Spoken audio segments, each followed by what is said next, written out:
So it's been a while since I read Warbreaker, but I'm taking time to kind of review things from all over the Cosmere as I'm getting ready for the fifth book of the Stormlight Archive. So we're going to talk Warbreaker today. You like that story, right, Zach? Yeah, it's got like my favorite Cosmere character. And I know what you're going to say. We'll get to that later. So thanks for joining us, people. Let's have some fun today.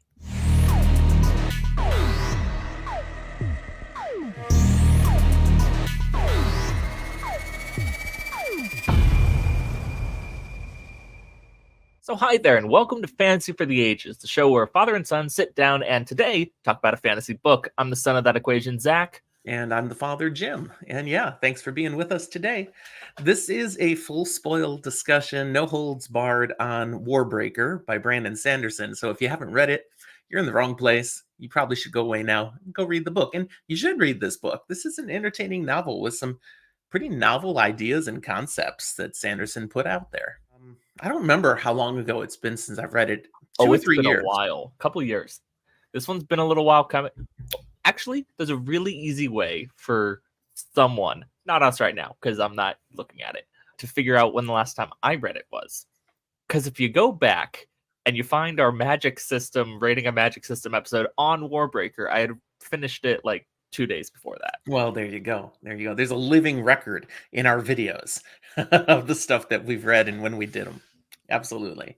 Warbreaker was, I think, in publication order, I think it was Sanderson's seventh book. Elantris being the first book. Okay. And then before Warbreaker came out 6 years after Elantris. Okay. I do know that. 2009. In between, he wrote all three books of the original Mistborn trilogy. Okay. And then a couple of other things that aren't Cosmere related. Gotcha. Yeah. I was sitting here going, there's no way you're saying he like wrote Way of Kings before this. That didn't happen. No, that's much later. Yeah. But Warbreaker was, elements of Warbreaker, I understand, were already on Sanderson's mind when he wrote Elantris. Oh, for sure. And part of what he was doing here is, in Elantris, you've got characters who used to be like godlike, who their magic is gone or has failed and they're, miserable now, immortal, miserable beings. Here, he just creates godlike characters that really are godlike. They don't have truly godlike powers. I mean, some of them are miserable, but it's sometimes like the miserable of ennui. Mm-hmm. Right. And so that's part of what this story was about. Okay, let's explore what happens if these people are like actually fully powerful, not as gods, just that they have more of the magic available than everybody else. And it makes it interesting. Obviously one of the things about Warbreaker that's most interesting is breath. Yeah. And we've talked about breath and the magic system of this world before, but like it is a unique, interesting thing. Even down to how it transfers to people, the need for consent to give something up willingly is something a little bit more foreign of a magical concept. And it's kind of refreshing to get something a little different in a hard magic setting and explore that. Mm-hmm. Little fascinating to see this structure that everybody has a breath. They're born with a breath. You might substitute other words for that. Everyone has a soul. They have some essence about them, but you can give it away or you can gain more. Mm-hmm. And when you gain more, then you go beyond just being a normal person. You get extra powers, extra abilities, and these extra breaths are things that you can then use and then sometimes suck back. Mm-hmm. Yeah. Awakening and doing all the things you can do with that. Very fun and interesting. The idea that it is better and more effective if it looks more person-like. Cool.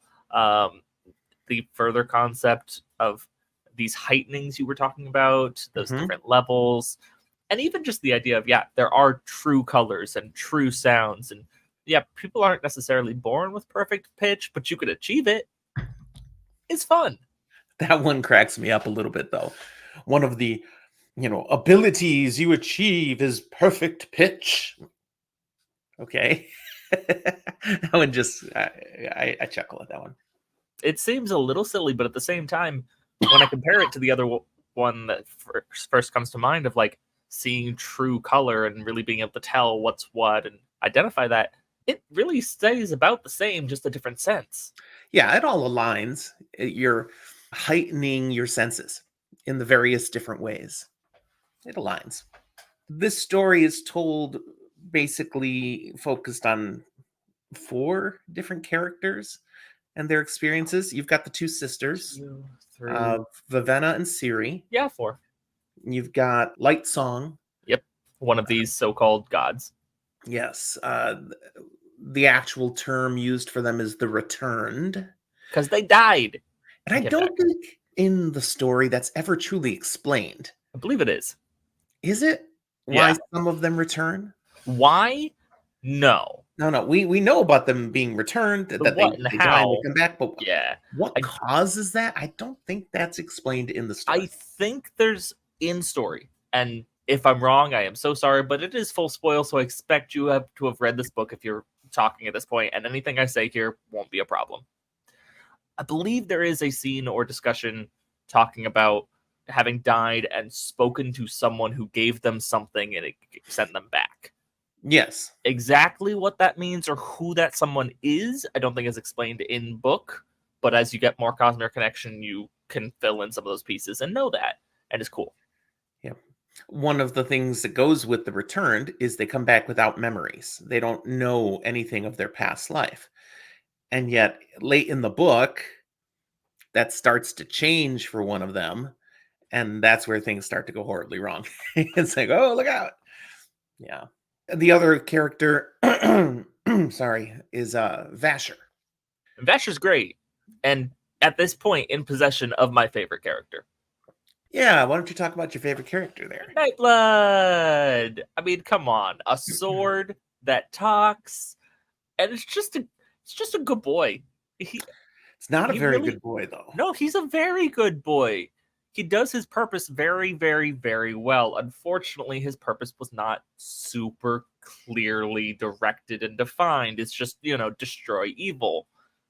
So he does. It's not his fault.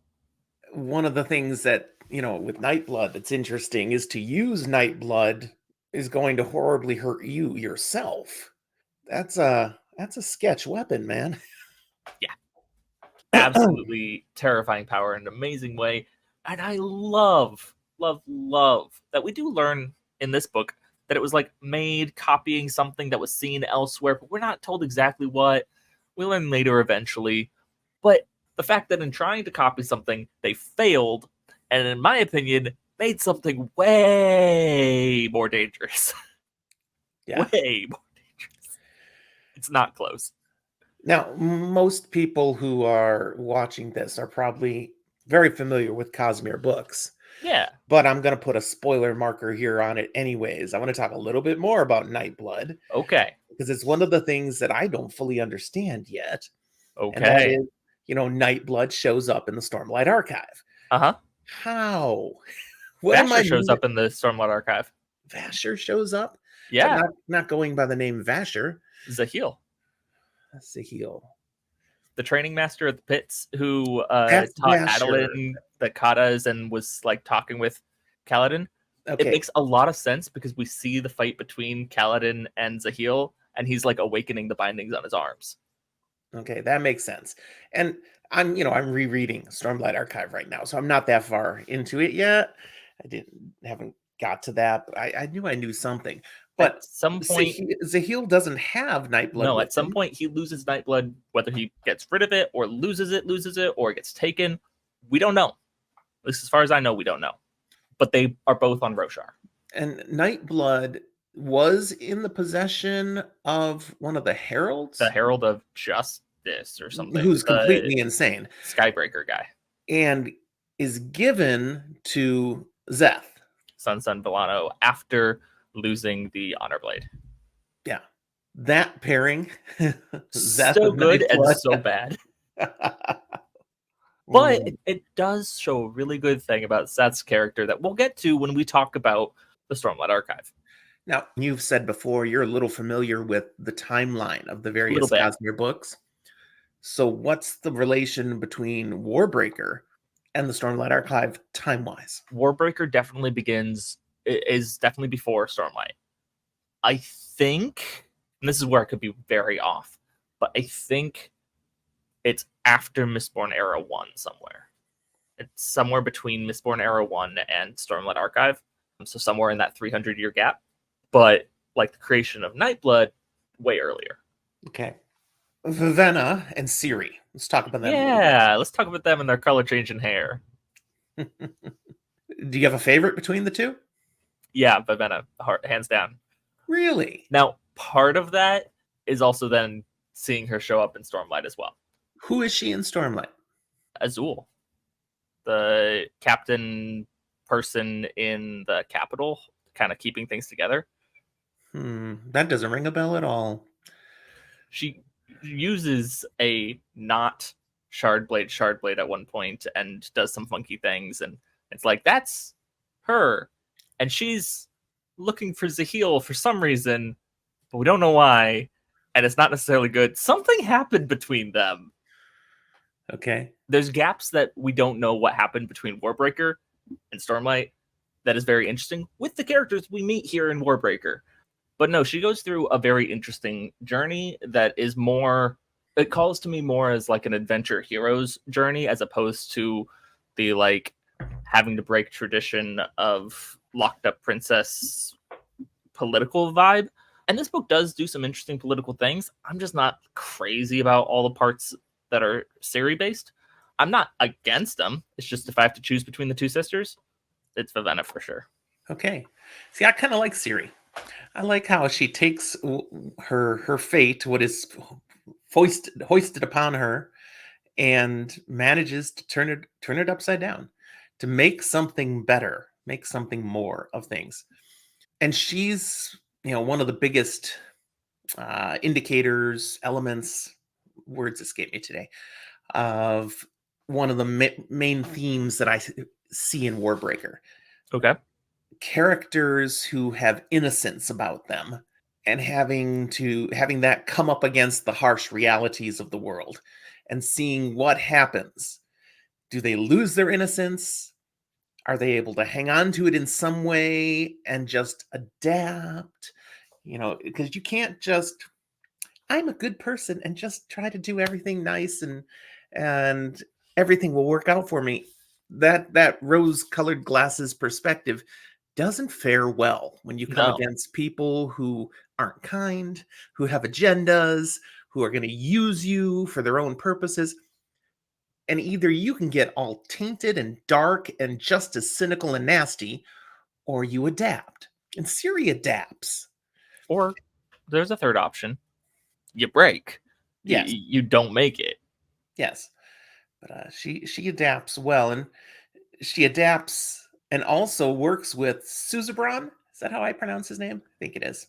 Great question. The God King, because he also has some innocence about him. Yeah, he definitely has, like, it's not something that we expect going into the book, but as it goes, it's like, oh, he's effectively a child in terms of his exposure to the world and what he actually knows and experiences, and they're not letting him anything. He is a puppet at best, but not entirely. Yeah. Because he is still crazy powerful. It's like holding the world's most dangerous weapon and saying, yeah, so we have all the power because this thing is super, super dangerous, but expecting it to never go off. Mm-hmm. And he's very controlled by his handlers, some of whom have their own agendas and purposes, some who actually care about him.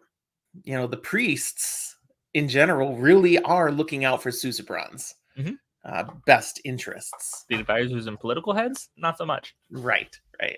But so when these two innocents come together and manage to become something bigger and better and adapt to their circumstances, that's a cool element of the story.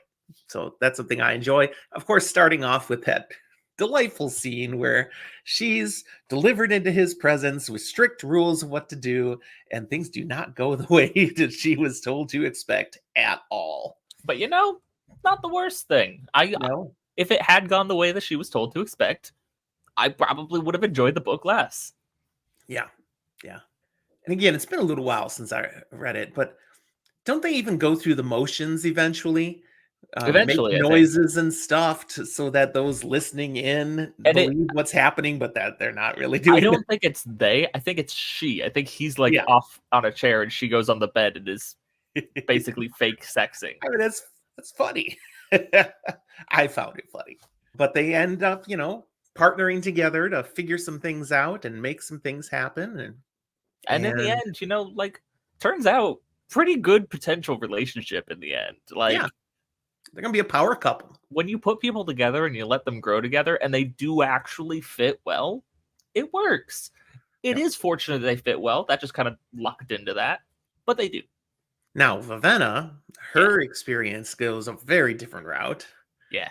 Because, to back up, just to remind people, Vivenna was raised with the knowledge and intent that she was going to be the one offered up to Susebron someday as a means of keeping their two nations from ending up at war together. Instead, peacefully bond together.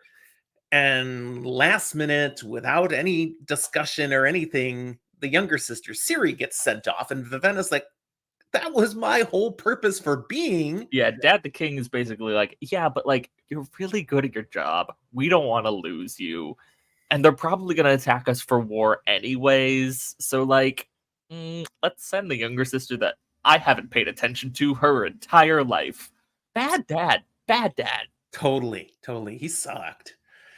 But Vivenna doesn't take no for an answer. So she follows, and she has her whole thing. I mean, there's nothing she can do about it. And yet she's there now in this other nation's capital trying to work behind the scenes, figure out what she can learn and what she could do, and gets into stuff that she had no idea was going Yeah. on. And she has like a different version of this loss of innocence journey. She Yeah. does still have it, but she's from a very different viewed starting point, and more has to go and challenge various beliefs that she has, especially like religious things, because in her kingdom, breath and using it and having more, not cool.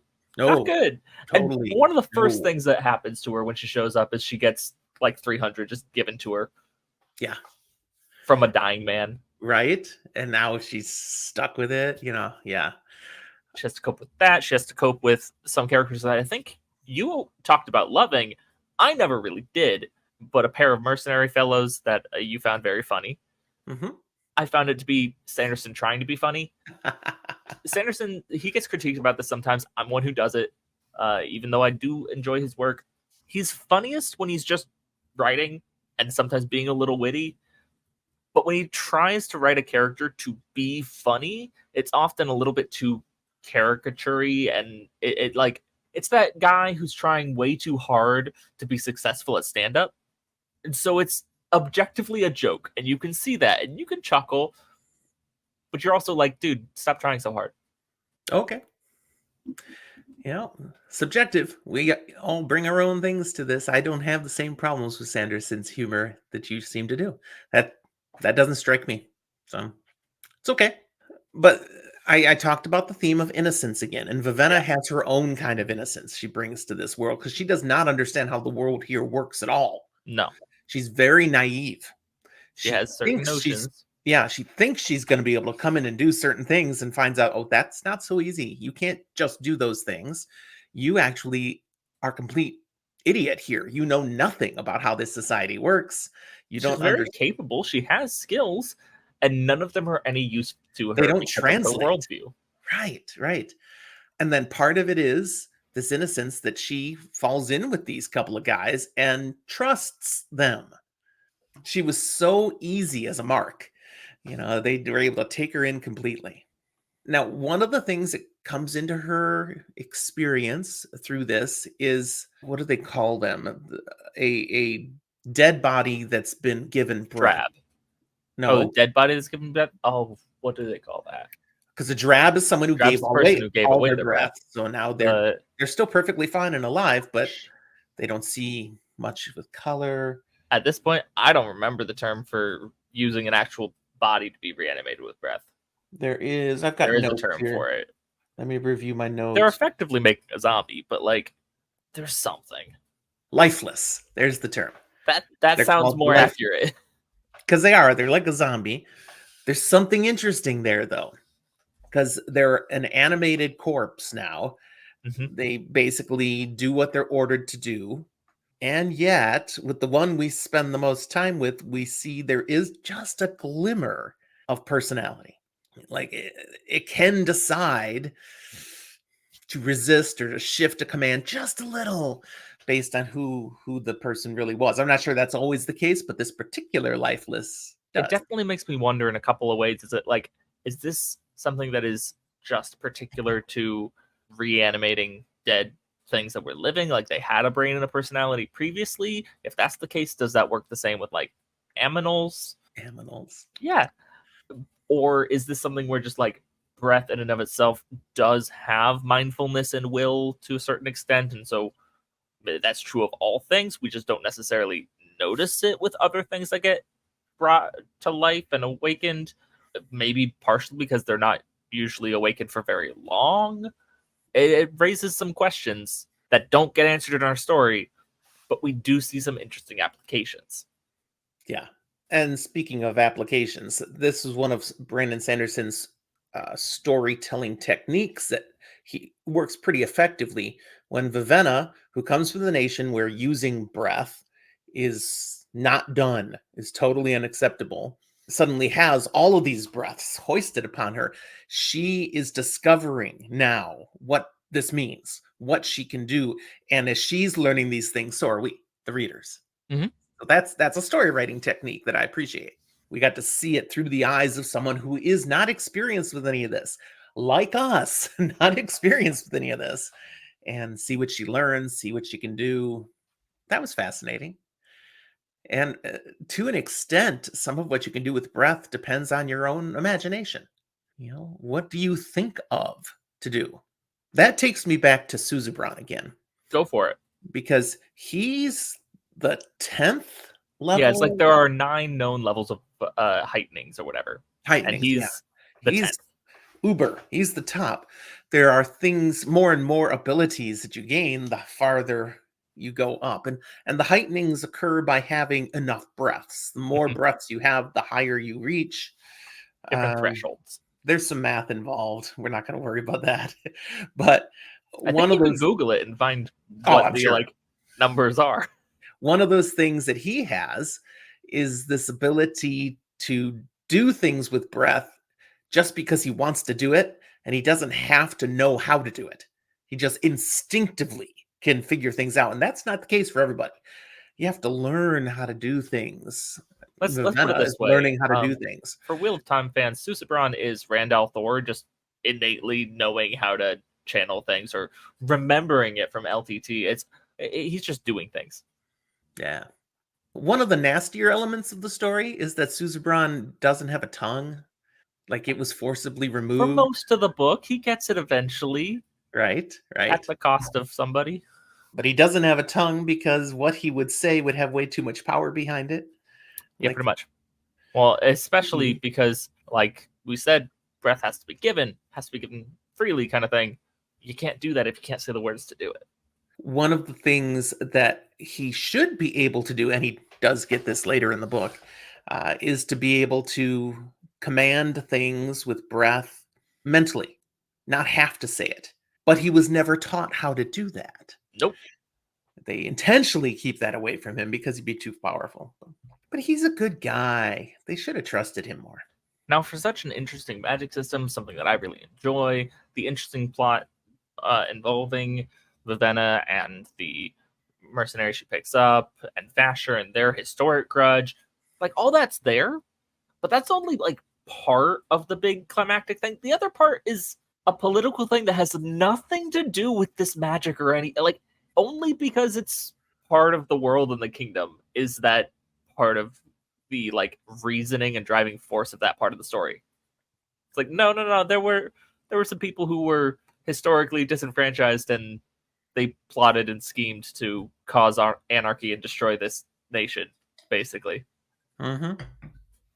And for a fantasy book to have such good magic, magic drive a story, and then also make one of the biggest pivotal things, not care about magic as its driving force. Kind of fun. Okay. The only other thing I want to talk about the story is this thing that, okay, the returned are worshipped by the people of their nation, Hmm. and they demonstrate that by people coming and actually willingly giving their breath to their gods, these returned, and the returned have to have that. They basically eat it. I think it's like they have to have 2 to 3 new breaths given to them every week My brain to said it be was a sustained. minimum of like one a week, but Okay. you're not necessarily living well doing that.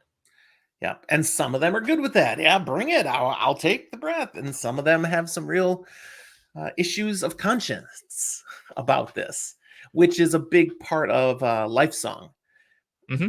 That's his name That's again, right? his. I'm pretty sure that's his name. It might be Light Song. Light Song. Yeah, I said Life Song, and I'm like that doesn't sound right.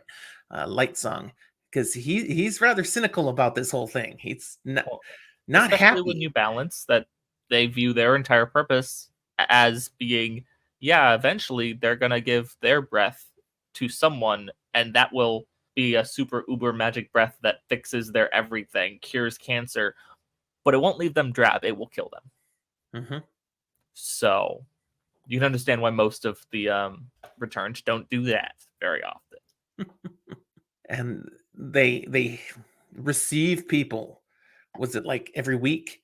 People get to come and Might even be a portion of every day. request, so you constantly have to listen to these requests and say no.